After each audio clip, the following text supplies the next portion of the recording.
여러분 안녕하세요. 반갑습니다. 선생님이랑 35번째 만나는 시간이고요.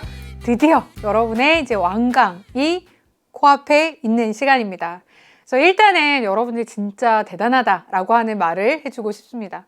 우리가 40강씩 35번을 40분씩 이제 35번을 만났다라고 하는데 짧다면 짧은 강의일 수 있어요. 하지만 또 어떤 것이든지 완강이라는 것은 쉽지가 않습니다. 특히 여러분들이 이제 통계라고 하는 부분, 표분석이라고 하는 부분은 좀 이제 기피하고 싶어 하는 경향이 많은데 그럼에도 불구하고 이렇게 잘 따라와 주었다라고 하는 거는 여러분이 사실은 이제 1등급을 받기 위한 요건인 성실함과 끈기와 강인한 의지 등을 이미 갖추고 있다라고 보시면 될 것 같습니다. 마지막으로 선생님이 이제 말씀드리고 싶은 거는 요겁니다. 그럼 모든 사람은 경탄할 만한 잠재력을 가지고 있기 때문에 여러분들이 스스로 자신의 힘과 젊음을 믿으셨으면 좋겠습니다. 우리가 이제 어떤 일을 하기에 너무 나이 든 때는 없다라고도 얘기를 하지만 사실은 이게 약간 이제 이상적인 이야기고요. 예를 들어서 선생님이 60세에 어떠한 뭐 고시를 치르겠다라고 한다면 물론 할 수도 있겠죠. 하지만 그만큼 더 어려운 측면이 있습니다. 하지만 여러분들은 아직 굉장히 정말 젊습니다. 되게 어리기 때문에 여러분의 젊음을 믿어주셨으면 좋겠고요. 우리가 살다 보면 좀 이제 운명론자가 되는 시점들이 있습니다. 그죠? 여러분에게 이제 운명이라고 하는 것이 개입되는 순간들이 분명히 있는 것 같기는 하나 모든 것이 내가 하기 나름이다 라고 이제 말하는 법을 꼭 배우셨으면 좋겠습니다. 인생에는 내가 어찌할 수 없는 부분들이 있습니다. 그쵸? 그렇지만 여기에만 집중하시면 내가 변화할 수 있는 부분들에 대해서도 변화가 불가능해지기 때문에 여러분들은 열심히 노력하시면서 끊임없이 자신에게 내가 할 탓이다 라고 하는 생각 하셨으면 좋겠습니다. 자, 우리가 이제 빈곤 파트로 넘어왔습니다. 우리가 이제 배우고 있는 표분석과 관련을 해서는요. 빈곤은 요즘에 이제 표분석으로 출제되는 비중이 조금 줄고 있습니다. 근데 수능이라는 것이 얄궂게도 어떻게 출제가 되냐면 예를 들어서 빈곤표가 막 강세를 보입니다. 1년, 2년, 3년, 4년, 5년 막 이렇게 엄청나게 이제 난도를 높여가면서 출제가 되다가요. 이게 너무 이제 정점이다라고 생각이 되면 싹 사라집니다. 우리의 계층 분석이 그렇듯이 사라지고요. 한동안 이제 안 나올 것처럼 잠잠합니다. 그러다가 사람들의 이제 뇌리에서 잊혀질 것 같으면 또 짠 등장을 하게 됩니다. 그렇기 때문에 우리가 놓쳐서는 이제 안 된다라고 보고요. 지금 이제 빈곤에 대해서는 여러분들이 기본적으로 이해하셔야 되는 것들부터 차근차근 알아보도록 하겠습니다. 우리가 빈곤이 뭔가 이제 표분석 느낌으로 출제가 되었다. 통계, 수치 이런 것들이 출제가 되었다라고 하면 여러분은 앞으로 이제 기본표라고 하는 것을 그리셨으면 좋겠습니다. 우리가 빈곤에서 이제 기본표다라고 하면은요. 이 아이를 뭐 가로로 그릴 수도 있고 세로로 그릴 수도 있는데 일단은 소득 구간에 따라서 가장 소득이 높은 사람과 낮은 사람을 이렇게 일렬로 늘어뜨려서 세운 것을 얘기한다라고 하는 것이고요. 자, 우리가 절대적 빈곤과 상대적 빈곤을 활용해서 이 표를 많이 활용을 해야 될 텐데 기본적으로 빈곤과 관련하여서 여러분들이 알아두셔야 되는 것은 중위소득과 평균소득이 개념적으로는 같지 않다라고 하는 얘기입니다. 우리가 개념 분석할 때 강조를 많이 해드렸는데 산수를 하다 보면은 결과적으로 수치가 중위소득과 평균소득이 같아질 수도 있습니다. 그렇지만 개념상으로 중위소득은 소득이 많은 사람부터 적은 사람까지 일렬로 세워놓았을 때 딱 중간에 위치한 사람이 차지하고 있는 소득을 의미하는 거고, 평균 소득은 뭡니까? n분의 1. 그쵸? 그래서 다르다라고 하는 거 알아두셔야 되고요. 그 다음에 요거를 좀 자세하게 체크를 해보도록 하겠습니다. 수능에서 여러분한테 많이 묻는 것 중에 하나가 뭐냐면요. 내가 다양하게 변형이 되는 단어들이 뜻이 동일한지 다른지를 구별할 수 있느냐라고 하는 겁니다. 예를 들면 평균 임금이랑 임금이랑 같은 거야? 라고 하는 식이죠. 그래서 단어가 살짝 달라질 때 이게 같은 뜻인가? 다른 뜻인가? 라고 하는 것을 잘 캐치를 하셔야 되는데요. 빈곤에서는 이렇게 다르게 단어들이 나옵니다. 자, 빈곤율이다 라고 얘기를 할 때에는요, 말 그대로 전체 중에서 빈곤인 것이 차지하는 비율이라고 얘기할 수가 있습니다. 자, 빈곤인 것이라고 얘기한 이유는요, 우리가 빈곤율에 대해서는요, 빈곤 인구를 따져볼 수도 있고 빈곤 가구를 따져볼 수도 있습니다. 자, 빈곤 인구라고 하는 것은요, 전체 인구 중에서 빈곤인 인구는 몇 %냐라고 하는 것이고, 빈곤 가구의 빈곤율은요, 전체 가구 중에서 빈곤에 속하는 가구의 비율이 얼마만큼이냐라고 하는 거라서 차이가 살짝 있다라고 하는 거 잘 알아두시고요. 자, 그 다음에 빈곤선이다 라고 하는 거, 이 아이는요, 우리가 정하기 나름인데, 우리가 배운 빈곤선은 일단 개념적으로 두 가지가 나뉩니다. 상대적 빈곤선이냐, 절대적 빈곤선이냐 라고 나뉘고 있고요. 기준은 국가별로, 시기별로 정하기 나름이지만, 우리나라에서 지금 이제 활용하고 있는 것은 상대적 빈곤선은 뭐다? 중위소득의 2분의 1 미만. 절대적 빈곤선은 최저생계비 역시 미만이다 라고 하는 거 꼭 기억을 하셔야 됩니다. 개념할 때 강조드렸던 것이 이것을 알아야 선지가 맞느냐 틀리느냐 판단할 수가 있는 문항이 출제가 되기 때문에 요 수치는 좀 암기를 해라 라고 하는 부탁이었고요. 자, 그 다음에 빈곤가구 수와 빈곤가구 비율과 빈곤가구 인구는 어떻게 다르냐라는 것을 이제 한번 보도록 하겠습니다. 자, 빈곤가구 수다라고 하는 것은 지금 특정 나라에서 특정 시기에 빈곤에 속하는 가구의 수, 절대치가 얼만큼이냐라고 하는 것을 묻는 거고요. 빈곤가구 비율은 뭡니까? 특정 국가에서 특정 시기에 전체 빈곤가구 중에서 전체 가구 중에서 빈곤 가구가 해당이 되는 비율이 얼마냐라고 하는 이제 상대치를 물어보는 겁니다. 그죠?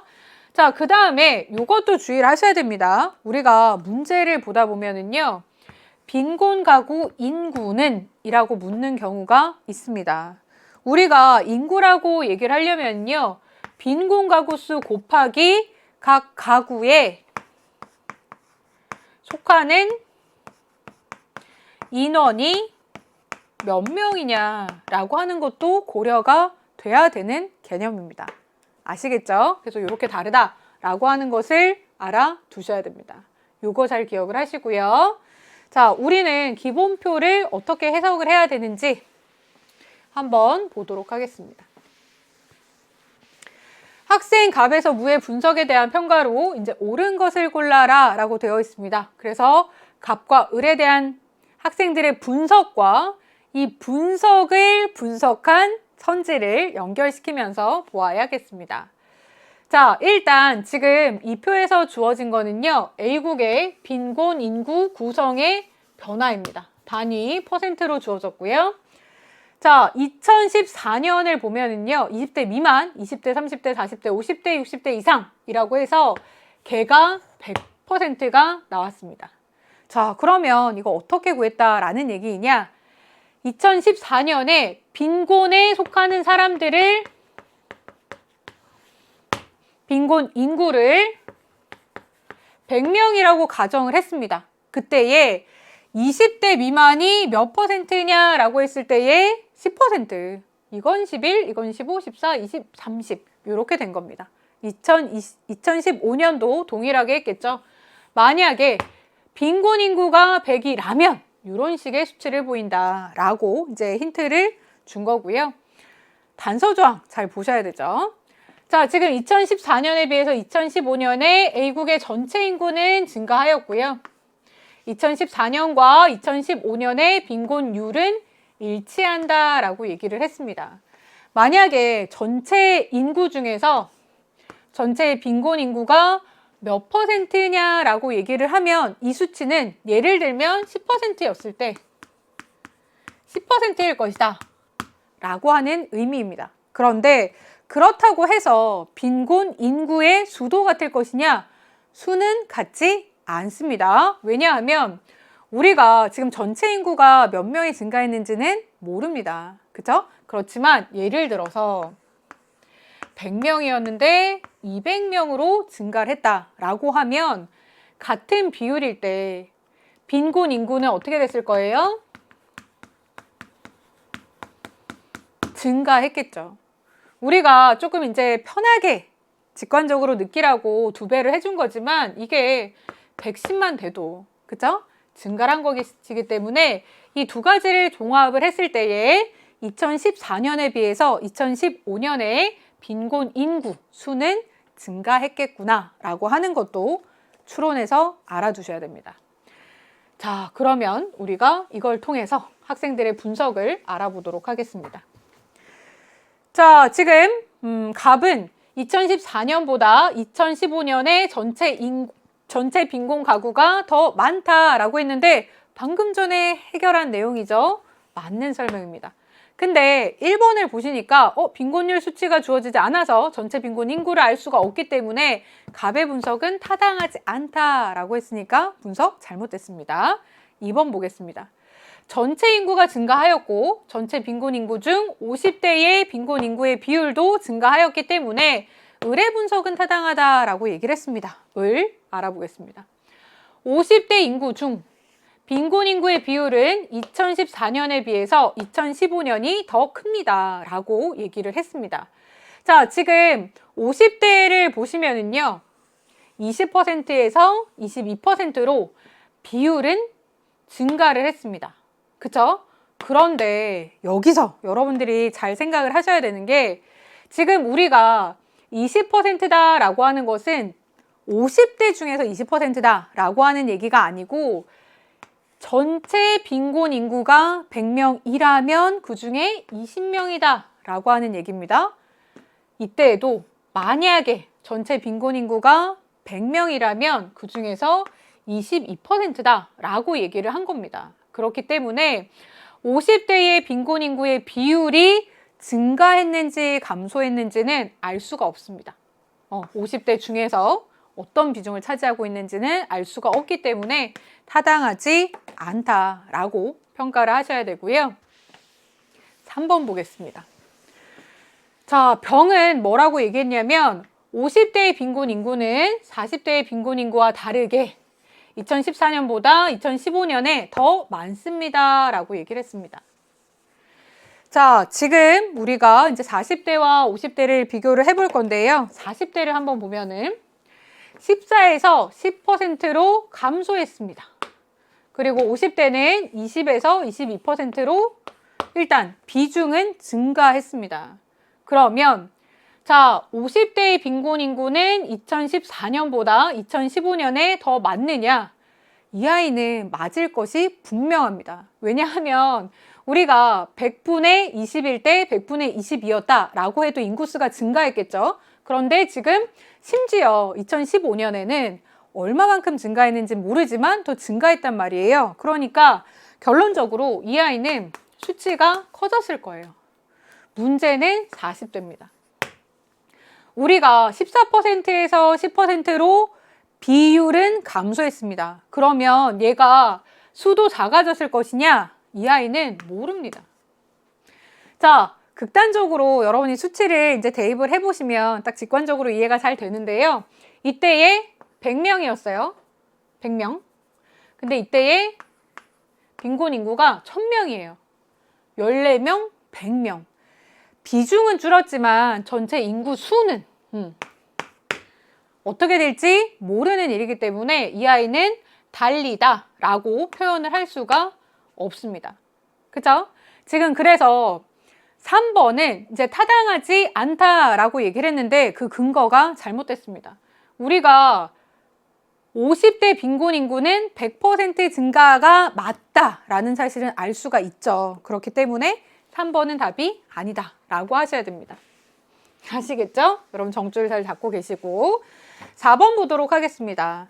전체 빈곤 인구 중에서 50대 이상 빈곤 인구의 비율은 두 해 모두 50% 이상이므로 정의 분석은 타당하지 않다라고 했는데 한번 보겠습니다.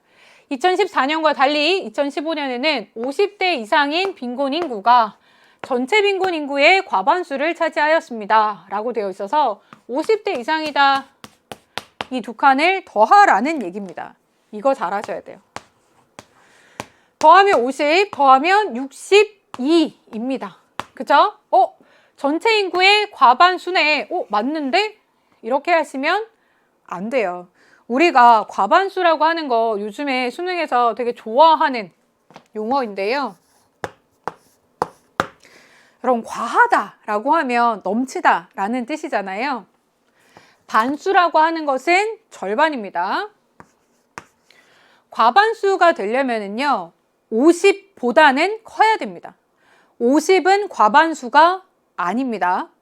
50.0.00001%라도 나와줘야 됩니다. 50보다 아주 조금이라도 커야만 우리가 과반수라고 하는 얘기를 씁니다.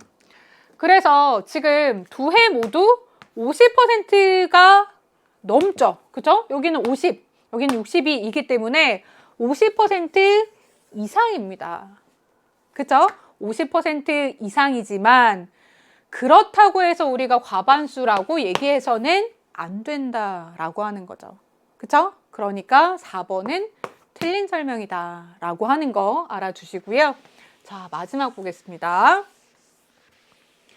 기억에 해당하는 사람들이 모두 니은에 포함이 되어 있다면, 자, 깨끗이 하고 다시 볼게요. 2015년 전체 빈곤 인구 중 기억에 하지 않는 60대 이상 이제 빈곤 인구의 비율은 10%입니다 라고 얘기를 했습니다. 자, 요거 보겠습니다.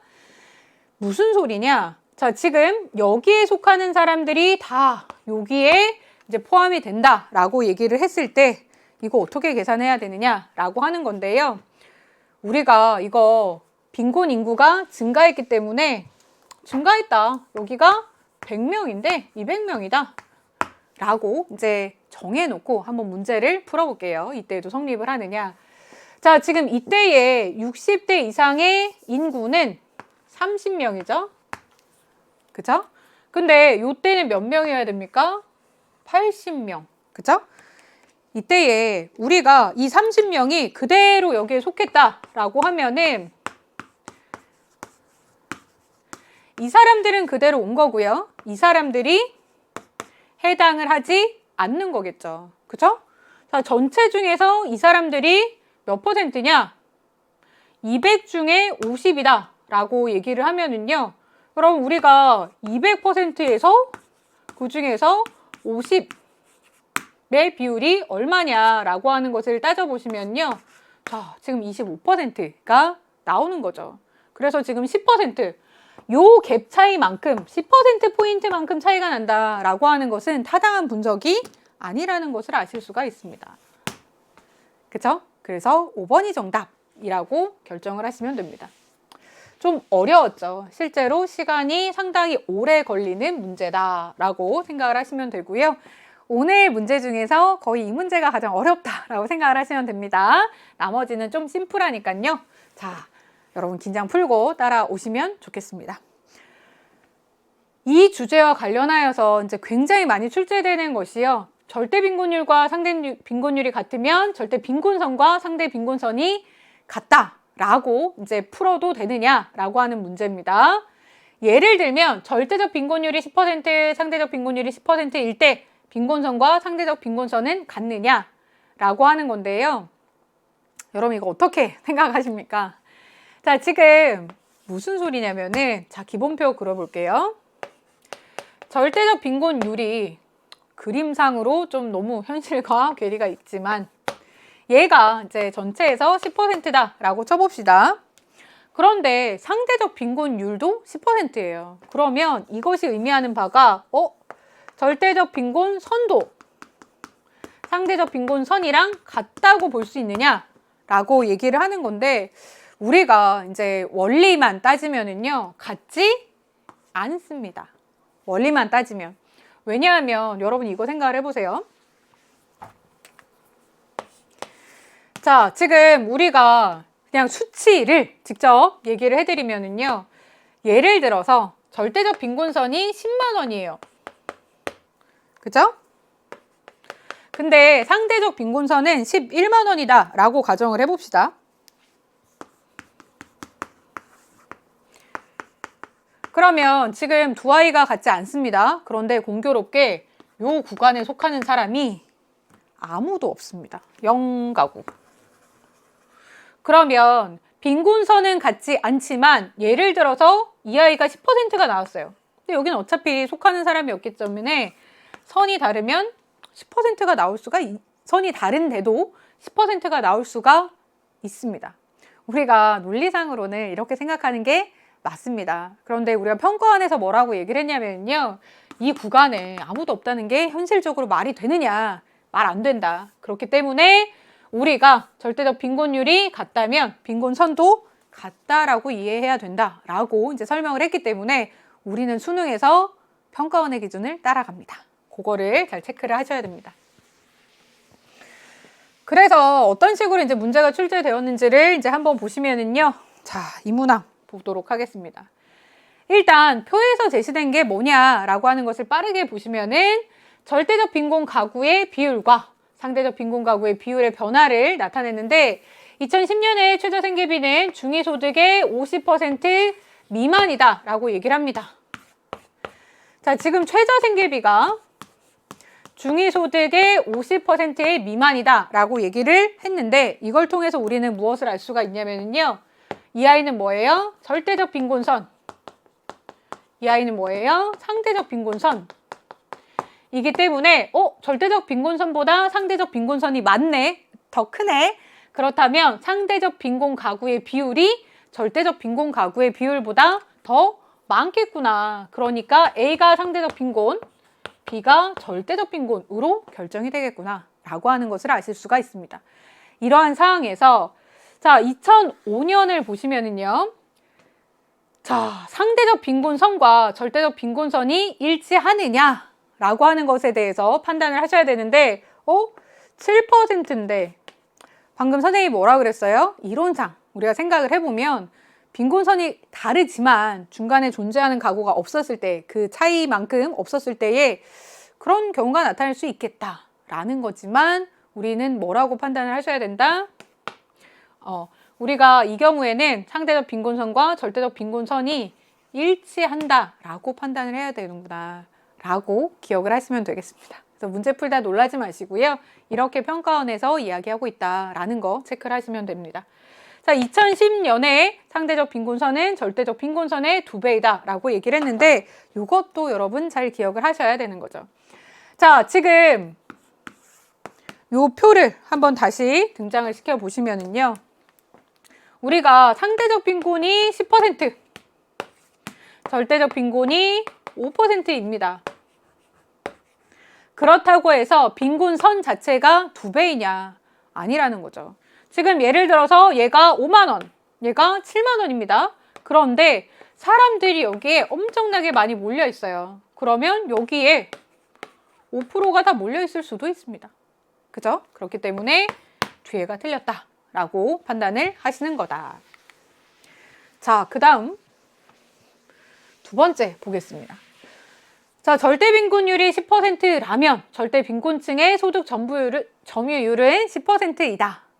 이거가 말이 되느냐라는 걸 생각을 해보셔야 되는데요. 자, 소득 점유율이라는 것은 이 앞에 있는 사람들이 전체 소득 중에서 몇 %나 차지하고 있느냐라고 하는 개념입니다. 자, 그렇다면 이거 가능한가요? 가능하지 않습니다. 여러분, 우리가 빈곤이라는 개념은요, 어쨌거나 이제 다른 사람들과 비교를 했을 때에 절대적 빈곤이라고 할지라도 소득이 낮은 걸 의미하잖아요. 소득이 다 같이 100만 원이야. 그럼 이 중에서 누가 빈곤이에요? 그러니까 누구는 많고 누구는 적다라고 하는 게 있는 상황입니다. 그죠? 우리가 모두 평등하게 소득을 갖고 있는데 그 중에서 10%가 몇 퍼센트를 차지하고 있느냐라는 것을 계산을 해보면 모두 동일할 때 정확하게 10%를 가지고 있겠죠. 근데 우리가 이제 빈곤층이다 라고 얘기했을 때에는 다 같지 않고 우리가 뭐 1원이 됐든 10원이 됐든 적게 가지고 있다는 얘기입니다. 그렇기 때문에 아무리 맥스로 이걸 올려봐도 10은 될 수가 없어요. 뭐 예를 들어서 하다못해 정말 9.9999라도 나와야지 우리가 10%는 될 수가 없다. 요거를 잘 기억을 하셔야 됩니다. 자, 그래서 문제가 이제 어떤 식으로 출제되었는지 기억 선제를 한번 보시면은요. 자, 빠르게 스캔. 선생님이 여러분이 문제를 풀어왔다라는 가정하에 이제 풀고 있습니다. 지금 보시면은요. 2010년 전체 가구의 소득 중에서 절대적 빈곤 가구의 소득이 차지하는 비율, 소득 점유율이라고 표시를 하는 거죠. 이 아이는 7.5% 미만이다 라고 얘기를 했는데 정답, 그죠? 7.5% 이하다 라고 하면 틀립니다. 우리가 미만이기 때문에 맞는다 라는 거 체크하시면 되겠고요. 자, 그 다음 보겠습니다. 우리가 빈곤 문제를 풀다 보면은요, 상대 빈곤 가구가 절대 빈곤 가구에 속한다든지 절대 빈곤 가구가 상대 빈곤 가구에 속한다 라고 하는 게 나옵니다. 그리고 우리가 전체 빈곤율을 구할 때에는요, 상대적 빈곤에 따른 빈곤율과 절대적 빈곤에 따르는 빈곤율을 합했다 라고 하는데 이건 개념 정리할 때 해드렸습니다. 우리가 빈곤표라고 하는 것을 그릴 때에는요, 예를 들면 절대적 빈곤, 그죠? 이게 선이고 여기에 해당하는 것은 몇 퍼센트냐라고 하면 율인 것이겠죠? 자, 예를 들면 상대적 빈곤 이렇게 이제 존재한다 라고 생각을 하실 수가 있겠습니다. 경우의 수를 따져보시면요 이렇게 나오겠죠? 그죠? 여기가 절대적 빈곤, 요만큼이 상대적 빈곤. 자, 남은 경우의 수 대소로 판별을 해보시면요, 자, 이만큼이 절대적 빈곤이에요. 요만큼이 상대적 빈곤. 뭐 요런 경우가 있겠죠. 자, 일단 2번부터 파악을 해보시면은요, 이 나라에서 빈곤율이 전체가 얼마냐라고 얘기했을 때는 요만큼, 요만큼, 요만큼입니다. 두 개를 더해버리면 중복되는 부분이 합산이 되기 때문에 더 숫자가 커지겠죠. 절대 더하면 안 된다. 1번은 어떤 상황이라는 얘기냐? 자, 지금 상대 빈곤 가구는 무조건 다 절대 빈곤 가구래요. 여기 한번 볼까요? 상대 빈곤 가구는 다 절대 빈곤 가구네? 자, 여기도 똑같으니까 해당이 되겠고, 지금 상대 빈곤 가구가 모두 여기 아닌 아이들이 있죠? 상대 빈곤 가구다라고 할 때는 적어도 이렇게 되거나 이런 상황이 되어야 된다 라고 하는 거고, 역도 보시면은요, 자, 이번에는 절대 빈곤 가구가 모두 상대 빈곤 가구다. 여기에 속하지 않는 아이들이 있습니다. 이 아이, 요 아이가 되어야 이런 상황이 된다라고 하는 거 체크를 해두시면 되겠습니다. 자, 요거 보겠습니다. 이거 어디서 많이 본 아이죠? 우리가 어디서 봤냐? 선생님이랑 방금 전에 문제 풀 때 이제 봤던 거예요. 그래서 여러분들 이제 기억하실지 모르겠지만 요 아이가 상대적 빈곤, 요 아이가 절대적 빈곤이다 라고 얘기를 했던 부분입니다. 그래서 요거는 이제 아실 거고요. 기억 어떻게 해결해야 되는지 보겠습니다. 2000년도에 상대적 빈곤 가구는 모두 절대적 빈곤 가구에 속한다 라고 얘기를 하고 있습니다. 자, 2000년도를 보시면요, 그냥 바로 푸실 수 있는 친구들은 푸시면 되겠고, 자, 상대적 빈곤 가구가 5%라고 하는 거고요. 그 다음에 절대적 빈곤 가구는 9%라고 하는 얘기죠. 그쵸? 그러면 상대적 빈곤 가구 모두 절대적 빈곤 가구에 속하고 있습니다. 정답. 이렇게 푸시면 됩니다. 되게 쉽죠? 자, 그 다음 보겠습니다. 우리가 이렇게 뭔가 이제 글로 나타낸 경우에는 어떻게 해석을 해야 되는지를 보시면은요. 자, 각국에서는 소득이 최저생계비에 미치지 못하는 가구를 절대적 빈곤, 중위소득의 50%에 미치지 못하는 가구를 상대적 빈곤 가구로 규정을 합니다. 2019년에 소득을 조사해 봤더니 상대적 빈곤 가구에는 해당하지만 절대적 빈곤 가구에 해당하지 않는 가구가 존재합니다. 방금 전에 우리가 그려봤죠? 이거 기본표에서 어떻게 나타내면 좋을까? 자, 지금 상대적 빈곤 가구에는 해당하지만 절대적 빈곤 가구에 속하지 않는 아이들이 있다라고 얘기했기 때문에 대소가 이렇게 나타나야 됩니다. 맞게 했는지 볼게요. 자, 여기에 속하는 아이들은 뭐예요? 상대적 빈곤 가구에는 해당하지만 절대적 빈곤 가구에는 해당하지 않는다. 잘못 그렸네요. 그쵸? 그러면 여러분 어떻게 대소를 그리셔야 됩니까? 이렇게 그려야 되죠. 자, 이번에는 이렇게 그려볼게요. 이 부분은 자, 상대적 빈곤 가구에 속합니다. 그쵸? 그런데 절대적 빈곤 가구에 속하지 않습니다. 맞게 그리셨습니다. 그런데 우리가 이 아이들이 15%다. 전체 가구 중에서 15%다 라고 하는 것을 주었고요. 상대적 빈곤 가구 중에서는 50%다 라고 얘기했습니다. 절반을 차지한다는 얘기니까 이 아이는 얘도 50%네, 얘는 30%네 라고 하는 것까지 여러분이 아실 수가 있습니다. 그래서 3번을 보시면은요. 자, 2019년에 두 유형의 빈곤 가구 중 절대적 빈곤 가구에만 해당하는 가구는 없다 라고 체크를 하셔야겠죠. 그죠? 여기 다 상대적 빈곤 가구에 속하니까 이렇게 해결하시면 되는 문항이었습니다.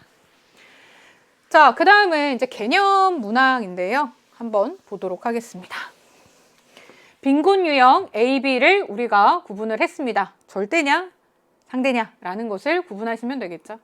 인간의 기본적인 욕구 충족 및 최소한의 생활 유지에 필요한 자원이 결핍된 상태다. 이게 뭡니까? 절대적 빈곤. 이것이 상대적 빈곤이라고 보시면 되겠습니다. 지금 가의 경우는 뭔지 몰라요. 그렇지만 오로지 상대적 빈곤에만 해당이 되는 이야기여야 한다라는 거 아실 수가 있습니다. 이선지 많이 헷갈리시는데요. 3번 보겠습니다. 절대적 빈곤에 속하는 가구는 항상 A 가구에 포함이 된다. 우리가 현실에서는 이런 경우가 많기 때문에 여러분들이 이거 정답이다 라고 하실 수가 있는데요. 아까 우리가 대소 3가지 경우로 나눠봤잖아요. 항상 그렇진 않습니다. 4번 전체 빈곤율은 A에 따른 빈곤율과 B에 따른 빈곤율 합하면 중복돼서 과잉되게 나온다. 배우셨죠? 요거 정리하는 문항이었고요. 자, 다빈출 선지 4번째 보겠습니다. 요게 여러분들 조금 까다롭게 느껴지실 것 같아요. 중위소득의 2분의 1이 최저생계비보다 크다, 작다, 같다 라고 하는 것을 많이 활용을 합니다. 이때 여러분들이 기억을 하셔야 될 것은 자, 지금 우리가 중위소득의 2분의 1이다 라고 하는 것은 무엇을 규정을 한 겁니까? 상대적 빈곤선. 자, 최저생계비는 절대적 빈곤선이죠. 그래서 우리가 이 아이의 대소를 살펴봐야 되고요. 또 상대적 빈곤선이다, 절대적 빈곤선이다 라고 얘기했을 때에는 상대적 빈곤율과 절대적 빈곤율의 대소를 따져서 해결할 수가 있습니다. 구체적으로 사례 보겠습니다. 자, 표를 보시면요. 갑국과 을국의 절대적인 빈곤 가구 수 대비 상대적인 빈곤 가구 수의 변화를 나타낸 겁니다. 이때 눈으로 읽으시는 것도 좋습니다. 하지만 우리가 실수할 수 있기 때문에 좀 직관적으로 보시려면요. 절대적 빈곤 가구 수 분의 상대적 빈곤 가구 수를 나타냈네 라고 하는 거 적어주시면 더 좋습니다. 두 국가 모두 2000년에서 2010년 사이에 뭔가 잘 쓰일 것 같습니다. 최저생계비는 지속적으로 증가하였다라고 나옵니다. 자, 우리는 이제 4번 선지를 해결해 볼 겁니다. 2010년이라고 나와 있고요. 을국에서 중위소득 대비 최저생계비의 비율은 50% 미만이다 라고 되어 있습니다. 자, 이게 어떤 의미인가 라고 하는 것을 이제 살펴보시면요. 자, 지금 상대적 빈곤 가구 수보다 절대적 빈곤 가구 수가 많다라고 하는 얘기입니다. 그런 개념이 약간 뭐지? 헷갈리시면 이거 기본표를 그려보시면 깔끔하게 보여요. 지금 상대적 빈곤 가구 수보다, 그죠? 절대적 빈곤 가구 수가 2배가 많다라고 얘기를 하고 있습니다. 그러면 우리가 정확한 선은 모르지만 이렇게 위치가 될 것 같습니다. 그래서 이걸 통해서 우리가 알 수 있는 것은요. 상대적 빈곤선보다 뭐가 크다? 절대적 빈곤선이 크다 라고 하는 거 아실 수가 있고, 이거는 중위소득의 2분의 1이고요. 이 아이는 최저생계비입니다. 자, 이걸 통해서 이거 해결하실 수가 있을 것 같습니다. 우리가 말로 보면은 살짝 어렵게 느껴지는 경우가 있어서 이거 분수식으로 바로 표현을 해주시면 좋습니다. 지금 대비 선생님이랑 엄청 많이 한 것 같습니다. 대비는 분모로. 자, 최저생계비의 비율이 얼마냐 라는 것을 묻는 건데요. 자, 우리는 요거를 여기에다가 대입을 시켜주시면 됩니다. 지금 최저생계비는요, 중위소득의 2분의 1보다 크다라고 얘기를 했어요. 같은 애들 지워주시면 됩니다. 자, 그러면 얘는 2분의 1보다 크다라고 얘기를 했잖아요. 그러면 여기는 이제 다 지워졌으니까, 같은 아이들로 지워졌으니까 2분의 1보다 큽니다. 그러면 우리가 50%보다 더 크겠죠. 그러니까 미만이다라고 하는 것은 틀렸다라고 쉽게 해결이 가능합니다. 그래서 언뜻 보면 이 단계들을 이제 차근차근 생각하지 않았을 때는 이거 내가 어떻게 할 수가 있느냐 고민하실 수가 있지만, 방금 전에 보신 것처럼 최저생계비라고 하는 게 무엇을 우리가 찾기 위한 거냐라고 하는 것을 잘 찾아보시면 상대적 빈곤선, 그 다음에 상대적 빈곤 비율 등을 통해서 해결이 가능하다라는 거 아실 수가 있습니다. 자, 그 다음 문제 보도록 하겠습니다. 자, 이것은 또 어떻게 풀어야 되느냐? 이거 선생님이랑 했던 아이입니다. 기억나실 것 같은데. 자, 그림에 대한 분석. 요거는 이제 한번 했었기 때문에 우리가 디귿 어떻게 해결하는지를 보도록 하겠습니다. 1995년부터 2010년까지 비국에서, 비국은 얘입니다. 중위소득의 2분의 1이 최저생계비보다 크다라고 얘기를 했는데, 요거를 어떻게 풀어야 하느냐? 선생님이 요 말 해줬던 것을 여러분들 기억하실 것 같습니다. 우리가 분수식이 나오면은요, 1이 가지는 의미와 이제 100이 가지는 의미를 잘 생각을 해보셔야 되는데, 수치가 1이 나왔다. 이때는 절대적 빈곤율과 상대적 빈곤율이 같다. 자, 1보다 크다. 분자가 큰 거죠? 1보다 작다. 분모가 큰 거다라고 하는 거 기억을 하셔야 됩니다. 지금 비국을 보시면은요, 항상 이렇게 나와 있습니다. 그러면 기본표를 한번 그려보시죠. 자, 비국의 상황은 요 시기에 여기에 해당을 합니다. 절대적 빈곤율이 상대적 빈곤율보다 작습니다. 그러면 이걸 통해서 여러분들이 아실 수 있는 건 뭐다? 자, 절대적 빈곤율이 상대적 빈곤율보다 작다라고 하는 이야기는, 자, 우리가 최저생계비가 한 단계 굳이 이제 다시 한번 복습을 해드리면, 자, 이 아이는 절대적 빈곤선이라고 하는 것이 상대적 빈곤선보다 작다라는 이야기이고, 이 이야기가 뭐다? 최저생계비가 중위소득의 얼만큼? 2분의 1보다 작다라고 하는 이야기이다 라고 해서, 자, 중위소득의 2분의 1은 최저생계비보다 큽니다. 그죠? 바로 연결이 되죠? 맞는 설명이구나 라고 체크를 하시면 됩니다. 자, 그 다음 우리가 절대적 빈곤선이 상대적 빈곤선의 4배이다 몇 배이다 라고 하는 것은 어떻게 해결할 수 있느냐 라고 하는 것을 이제 한번 보도록 하겠습니다. 자, 지금 이 표는요, 절대적 빈곤 가구수 대비 상대적 빈곤 가구수 어디선가 봤던 것 같습니다. 선생님이랑 아까 했던 건데 이제 다른 선지를 풀어보는 겁니다. 자, 이런 조건들이 있었고요. 우리는 요거를 한번 살펴보도록 하겠습니다. 갑국에서 우리는 절대적 빈곤 가구 수 대비 상대적 빈곤 가구 수를 찾아보고 있는데요.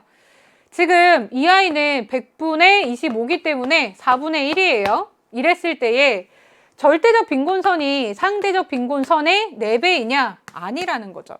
어느 구간에 사람들이 얼마나 몰려있느냐 라고 하는 것도 우리가 알 수가 없기 때문에 수가 4배다 라고 해서 빈곤선이라고 하는 것도 4배다 라고 얘기해서는 절대 안 된다 라고 하는 거 체크를 해주셔야 됩니다. 자, 그 다음 마지막 문항입니다. 여러분 이것만 잘 보시면은요, 우리가 정말 유종의 미를 거두는 것이기 때문에 집중해서 풀도록 하겠습니다. 개인적으로 이 문항이 굉장히 좋은 문항이다 라고 생각을 합니다. 그 이유는 여러분이 개념을 정확하게 알고 있느냐라고 하는 것을 표 분석을 통해서 체크할 수 있기 때문인데요. 어떻게 풀어야 되는지 보겠습니다. 자, 지금 갑국에서는 월소득이 최저 생계비인 3,000달러 미만인 가구를 절대적 빈곤 가구, 중위소득의 2분의 1 미만인 가구를 상대적 빈곤 가구로 본다라고 얘기를 했습니다. 우리나라랑 이제 기준은 똑같습니다. 그런데 우리가 중위소득의 2분의 1이 구체적으로 얼마냐라고 하는 것을 직접 찾으셔야 된다라고 하는 거죠. 중위소득이 무엇이냐라고 하는지 개념도 주어졌지만 여러분 이거 없어도 푸실 수 있어야 되죠. 선생님 강조 많이 해드렸습니다. 자, 11가구로 이루어져 있습니다. 그러면 그 딱 한가운데 있는 가구는 6번째 가구겠죠. 하나, 둘, 셋, 넷, 다섯, 여섯. 앞에서든 뒤에서든 6번째 가구에 해당을 하는 거라서 이 가구가 뭡니까? 이 가구가 나타난 소득이 중위소득이다 라고 하는 것이고 이것의 절반 미만이어야 되기 때문에 우리가 중위소득의 2분의 1 미만도 3,000달러로 갔습니다. 자, 이때 상황을 보겠습니다. 중위소득은 3,000달러였고요. 절대적 빈곤에 해당하는 가구는 2가구이다 라고 얘기했는데 우리가 절대적 빈곤과 상대적 빈곤 모두 3,000달러 미만이어야 됩니다. 그래서 둘 다 요 가구가 해당이 됩니다. 3가구죠. 상대적 빈곤 가구의 월소득 총합은 7,000달러다 라고 얘기를 했는데 5 더하기 15 더하기 20 하시면 4,000달러 나옵니다. 4번 보겠습니다. 절대적 빈곤 가구 수와 상대적 빈곤 가구 수가 같다.